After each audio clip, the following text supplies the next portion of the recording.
नमस्कार मित्रों, आज हम बात करेंगे ब्रह्म मुहूर्त और 21 दिवसीय ध्यान विधि के बारे में। यह एक ऐसी ध्यान विधि है जिसका यदि आप मात्र 21 दिनों तक लगातार अभ्यास करते हैं तो आपकी कोई भी मनोवांछित मनोकामना, इच्छा या प्रार्थना पूरी हो जाती है, क्योंकि आपको इस ध्यान विधि का अभ्यास ब्रह्म मुहूर्त में करना है। इसलिए सबसे पहले हम ब्रह्म मुहूर्त के विषय पर विस्तार से चर्चा करेंगे और फिर ध्यान विधि के बारे में बात करेंगे। ब्रह्म मुहूर्त प्रातः काल के उस विशेष 1 घंटा 36 मिनट के समय को कहते हैं जो सुबह 4:24 से लेकर 6 बजे तक रहता है। लेकिन इस विषय में कुछ और भी मान्यताएं हैं। अगर हम प्राचीन ग्रंथों का अध्ययन करें तो उनके अनुसार रात को 4 कालों में विभाजित किया गया है, जिसमें पहला काल है रुद्रकाल, शाम 6 बजे से लेकर रात्रि 9 बजे तक प्रभावी रहता है। उसके बाद दूसरा काल है राक्षस काल, रात्रि 9 बजे से लेकर 12 बजे तक प्रभावी रहता है। फिर उसके बाद तीसरा काल है गंधर्व काल, रात्रि 12 बजे से लेकर भोर के 3 बजे तक प्रभावी रहता है। और फिर आता है चौथा काल, यानी कि जिसे अंतिम प्रहर भी कहा जाता है, वह है मनोहर काल भोर के 3 बजे से लेकर सुबह के 6 बजे तक प्रभावी रहता है। ब्रह्म मुहूर्त के समय की जो मान्यताएं हैं वह मनोहर काल यानी कि 3 से 6 बजे के बीच में ही पड़ती है। हालांकि विभिन्न देशों में सूर्य के समय में भेद रहता है, अतः कोई एक निश्चित समय ब्रह्म मुहूर्त का हर स्थान का एक ही नहीं बताया जा सकता। लेकिन यदि आप मनोहर काल के बीच में यानी भोर 3 बजे से लेकर सुबह 6 बजे के बीच में किसी भी समय जल्दी उठते हैं तो यह समय अमृत वेला यानी ब्रह्म मुहूर्त का समय ही माना जाएगा। अगर हम ब्रह्म मुहूर्त का शाब्दिक अर्थ को समझने की कोशिश करें तो ब्रह्म का मतलब होता है देव, अर्थात जो ज्ञान के देवता है, और मुहूर्त अर्थात समय खंड यानी एक ऐसा समय जिसमें हम ज्ञान को समझने का प्रयत्न करते हैं। यानी कि ज्ञान को समझने का जो समय है उसको हम ब्रह्म मुहूर्त कहते हैं। ब्रह्म मुहूर्त की बहुत ही महत्वपूर्ण चर्चाएं हमारे शास्त्रों में की गई हैं। ब्रह्म मुहूर्त में जो ब्रह्मांड है और जो देव शक्तियां हैं वह वातावरण में विचरण करती रहती हैं। अगर आपकी नींद इस समय के दौरान अचानक खुल जाती है तो इसका मतलब शुभ ऊर्जाएं आपसे संपर्क करना चाहती हैं। इसलिए जब आप इस समय में उठकर ध्यान जैसी शुभ क्रियाएं करेंगे तो आपको बहुत जल्दी उन ऊर्जांचल। इसी प्रकार सभी धर्म के जो देवालय हैं, वह चाहे मंदिर हो, गुरुद्वारे हो या फिर जितने भी पूजा स्थल हैं, वह सब ब्रह्म मुहूर्त में ही खोले जाते हैं, क्योंकि यही वह समय है जब सारी नकारात्मक शक्तियां सो जाती हैं और सकारात्मक शक्तियां जागृत होती हैं। इस समय बहने वाली वायु को अमृत वायु कहा जाता है, क्योंकि सारा प्रदूषण और सारी दूष वायु समाप्त होकर वातावरण में ऑक्सीजन के रूप में व्याप्त रहती है। और रात के समय ओस पड़ने के कारण इस समय वायुमंडल दिन की अपेक्षा काफ़ी शीतल रहता है और मनोहर रहता है। इस समय वातावरण बिल्कुल शांत होता है और इस समय सोकर उठने के कारण हमारी मस्तिष्क की सभी क्रियाएं भी बिल्कुल शांत होती हैं। इसलिए यदि आप इस समय अपनी स्टडी करते, पढ़ाई करते हैं, कोई प्लानिंग करते हैं या इंटरस्पेक्ट करते हैं या ध्यान करते हैं तो उसमें आपको बहुत लाभ मिलता है। आपने वह कहावत तो सुनी ही होगी कि जल्दी सोना और जल्दी उठना सफलता की प्रथम सीढ़ी है। इसलिए यदि आप भी सफल होना चाहते हैं तो ब्रह्म मुहूर्त में उठना शुरू करें। इससे आपको बहुत सफलता मिलेगी। एक्चुअली प्राचीन काल में इलेक्ट्रिसिटी नहीं होती थी, इसलिए लाइट नहीं रहने पर लोग सूर्यास्त के बाद सो जाते थे और सूर्योदय से पूर्व यानी ब्रह्म मुहूर्त में ही उठ जाया करते थे। यह प्रकृति के साथ चलने की उनकी एक पद्धति थी। अतः जो भी व्यक्ति प्रकृति के साथ संतुलन बनाकर चलता है वह हमेशा स्वस्थ ही रहता है।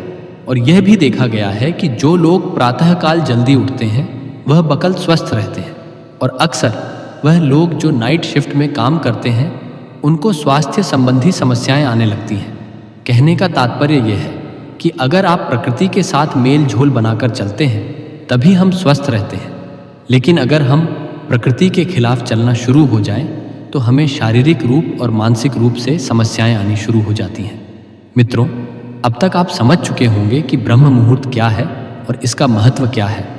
अब हम बात करते हैं 21 दिवसीय ध्यान विधि के बारे में। सबको मालूम है कि प्रातःकाल का समय ध्यान के लिए सर्वश्रेष्ठ समय होता है। इसलिए आज हम एक ऐसी ध्यान विधि की बात करेंगे जो विशेषकर ब्रह्म मुहूर्त में ही की जाती है।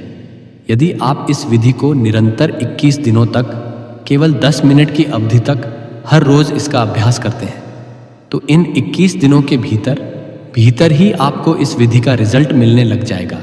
यह विधि विशेष रूप से आपकी कोई इच्छा, कोई मनोकामना अथवा आपकी कोई प्रार्थना जिसको आप पूरा करना चाहते हैं उसके लिए है। इससे पहले कि हम इस विधि पर पूरी बात करें, थोड़ी सावधानी रखनी जरूरी है। जैसे कि ऐसे लोग जिनको हृदय से संबंधित कोई कष्ट है, हृदय से संबंधित कोई बीमारी है, या जिनको रक्तचाप की समस्या, ब्लड प्रेशर की समस्या रहती है, वह इस विधि का अभ्यास ना करें। इसलिए क्योंकि इस विधि के अंदर हमें सांस को रोक कर रखना पड़ता है। यही कारण है कि हृदय रोगी और रक्तचाप के मरीज इस विधि को बिल्कुल ना करें। अब कैसे इसको करना है, चलिए जानते हैं। यह एक बहुत ही चमत्कारिक विधि है और बहुत जल्दी अपना रिजल्ट देती है। इसका कारण है कि इस विधि में हम अपना ध्यान अपने आज्ञा चक्र पर स्थित रखते हैं और आज्ञा चक्र हमारा एक ऐसा चक्र है जो हमारे संकल्प का स्थान है और हमारी विजुअलाइजेशन का स्थान है और हमारी क्रिएटिविटी का स्थान है। अगर हम इस चक्र पर केंद्रित होकर कोई प्रार्थना करते हैं, कोई संकल्प को दोहराते हैं, तो वह संकल्प या प्रार्थना बहुत जल्द पूरी हो जाती है, क्योंकि इस चक्र का कार्य क्षेत्र ही यही है। इसे हम संकल्प चक्र भी बोलते हैं। वह इसलिए क्योंकि इस चक्र पर ध्यान लगाने से हमारे संकल्प पूरे होते हैं। जैसे कि अगर हम कोई आज्ञा करें तो वह आज्ञा पूरी हो जाती है। वैसे ही सबसे पहले आप अपनी कोई एक मनोकामना ले। जैसे कोई भी ऐसी इच्छा है जो आप पूरा करना चाहते हैं, उसको अच्छी तरह डिसाइड कर ले कि मेरी यह इच्छा है, मेरी यह मनोकामना है, यह पूरी होनी चाहिए। क्योंकि आपको 21 दिनों तक केवल उसी इच्छा की पूर्ति के लिए ही इस ध्यान विधि का अभ्यास करना है। इसलिए सबसे पहले आप अपनी एक इच्छा डिसाइड कर लें, फिर अपना ध्यान शुरू करें। सबसे पहले अर्ली मॉर्निंग यानी किसी ब्रह्म मुहूर्त के समय आप उठेंगे और उठने के बाद फ्रेश होकर नहा धो ले तो अच्छी बात है। नहीं तो सिर्फ अगर मुंह हाथ भी अच्छी तरह से धो लेंगे तो भी चलेगा। और फिर उसके बाद आप अपने घर के मंदिर में, पूजा स्थल में या अपने ध्यान कक्ष में ध्यान तो होकर बैठ जाए। ध्यान रखें कि वह जगह ऐसी हो जहां से बाहर की प्राणवायु भी आपके कमरे के भीतर प्रवेश करती हो, क्योंकि इस विधि को हम प्रातःकाल ब्रह्म मुहूर्त में करते हैं। अतः इस समय आपको शुद्ध प्राणवायु की जरूरत रहेगी। तो ऐसे स्थल पर बैठना है जहां पर खुली हवा आपको अपने रूम में आती रहे, और जब आप ध्यान होकर बैठे तो कमर सीधी करके और गर्दन सीधी करके दोनों हाथों को घुटनों पर रखकर बैठ जाए। इसके बाद मुट्ठी बंद कर ले और पहले 2-3 मिनट अपने मन को शांत करें और शरीर को स्थिर करें। जब आपका मन शांत हो जाए, शरीर स्थिर हो जाए तथा श्वास सामान्य हो जाए, फिर आपको अपना ध्यान अपनी आज्ञा चक्र पर लेकर जाना है। आज्ञा चक्र यानी कि दोनों भौहों के बीच में जहां पर हम तिलक लगाते हैं या स्त्रियां बिंदी लगाती हैं, उस स्थान पर आप अपने अवधारणा को, अपनी अटेंशन को लेकर आएंगे और वहीं पर पूरा समय आप अपना ध्यान बनाकर रखेंगे। अब आपको इसी जगह पर लगातार अपने मानसिक नेत्रों से इस स्थान को महसूस करते रहना है। जब आप अपने मानसिक नेत्रों से इस स्थान को महसूस करते रहेंगे तो अपना ध्यान यहाँ पर बनाए रखेंगे। फिर आप एक लंबी गहरी सांस भरेंगे और लंबी गहरी सांस भरकर उसको अंदर ही रोक कर रखेंगे। जब आप अपनी सांस को अंदर भरकर रोक लेंगे और उस दौरान आपका ध्यान भी आज्ञा चक्र पर टिका रहेगा, उस समय आप अपने इष्ट देवी देवता या गुरु का चित्र अपने आज्ञा चक्र पर देखेंगे और अपने इष्ट देवी देवता या गुरु का चित्र अपने आज्ञा चक्र पर देखते हुए और सांस को अंदर रोक कर रखते हुए आप प्रार्थना या संकल्प करेंगे या अपनी इच्छा को दोहराएंगे। जो भी आपकी इच्छा है, एक लाइन में उसको दोहराना है कि हे गुरुदेव या है मेरे परमात्मा। जिनको भी आप मानते हैं उनके आगे आप प्रार्थना करेंगे कि मेरी इच्छा पूरी हो, और तब तक आप उस इच्छा को दोहराते रहेंगे जब तक आपके अंदर उस सांस को अंदर रोक के रखने की क्षमता है। वो सांस अपने अंदर 10 सेकंड भी रोक सकते हैं, 20 सेकंड भी रोक सकते हैं या फिर 30 सेकंड भी रोक सकते हैं। जितना हो सके मैक्सिमम टाइम तक बिना कष्ट के आप अपनी सांस को अंदर रोक सकते हैं। इसके बाद ध्यान आज्ञा चक्र पर बनाए रखेंगे और अपने मन की आंखों से अपने इष्ट देवी देवता या गुरु का स्मरण करते रहेंगे और बार बार अपनी इच्छा को रिपीट करते रहेंगे तब तक, जब तक कि आपकी सांस अंदर रुकी हुई है। जब आपको लगे कि इससे ज़्यादा आप अपने सांस को अंदर नहीं रोक सकते हैं, तो फिर धीरे से मुंह से सांस को बाहर निकाल देंगे। याद रखें कि आपको अपनी सांसों को नाक से भरना है और बाहर मुख से निकालना है। इस तरह यह एक चक्र हुआ। फिर आप 15 या 20 सेकंड तक थोड़ा सा रेस्ट करेंगे और सामान्य स्थिति में बैठे रहेंगे। रेस्ट के बाद तुरंत दूसरा चक्र शुरू करना है, यानी कि फिर से एक लंबी गहरी सांस भरना है, सांस को अंदर ही रखना है। फिर अपने ध्यान को आज्ञा चक्र पर टिकाना है। इसके बाद अपने मन में इष्ट देवी देवता अथवा अपने गुरु का चित्र निहारना है और इन सभी चीज़ों के साथ दोबारा अपनी प्रार्थना को फिर से रिपीट करना है। अपने संकल्प को, अपनी इच्छा को फिर से दोहराएंगे और तब तक दोहराते रहेंगे जितनी देर आपकी सांस अंदर रुकी रहेगी। और जब आपको लगे कि इससे ज़्यादा आप सांस को नहीं रोक सकते, तो सांस को मुंह से बाहर निकाल दें और फिर कुछ सेकंड तक रेस्ट करें। इस तरह यह 2 चक्र हुआ। ऐसे आपको लगातार बीच में रुक रुक कर कुछ सेकंड रेस्ट करते करते अपनी इच्छा को बार बार आपको दोहराते जाना है और लगभग 10 मिनट तक आपको ऐसा 21 दिनों तक हर रोज करना है। क्योंकि यह एक पूरी विधि है, इसलिए आपको 21 दिनों तक सच्चे मन से इसे पूरा करना ही करना है। तभी आपकी सारी इच्छाएं पूरी हो सकती हैं। अगर आपने बीच में मिस कर दिया या छोड़ दिया तो आपकी मनोकामनाएं पूरी होने की संभावना कम है। आखिरकार ऐसा क्यों होता है और इस विधि की साइंस क्या है? पहली बात, हमारा आज्ञा चक्र, जैसे मैंने आपको पहले भी बताया है, यह हमारा संकल्प का स्थान है, यह हमारे विजुअलाइजेशन का स्थान है, यह हमारा आज्ञा का स्थान है। तभी इसका नाम आज्ञा चक्र पड़ा है। इसलिए जब हम इस स्थान पर आकर कोई आज्ञा करते हैं, कोई प्रार्थना करते हैं या फिर कोई संकल्प करते हैं, तो वह आज्ञा, वह संकल्प, वह प्रार्थना पूर्ण हो जाती है। हम जो भी आज्ञा चक्र पर केंद्रित होकर कोई ऐसी चीज की डिमांड करते हैं, तो वह डिमांड पूरी हो जाती है, क्योंकि यह इच्छा पूर्ति का स्थान है।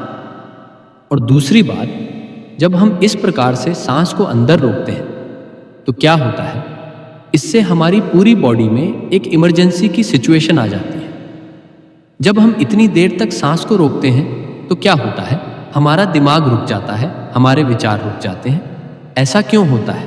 ऐसा इसलिए होता है क्योंकि अब आपके पास लग्जरी नहीं है आराम से विचार करने की। अब एक आपातकालीन स्थिति है। ऐसी स्थिति में आप विचार नहीं कर पाएंगे। इसलिए जब आप अपना सारा ध्यान अगर किसी एक चीज को चुनकर लगाएंगे तो उसी स्थान पर आपका ध्यान लगा रहेगा, यानी कि आपका मन पहले से ज्यादा एकाग्र हो जाएगा। तो जब आप सांस को भरकर रोकते हैं तो यह दूसरी महत्वपूर्ण चीज है।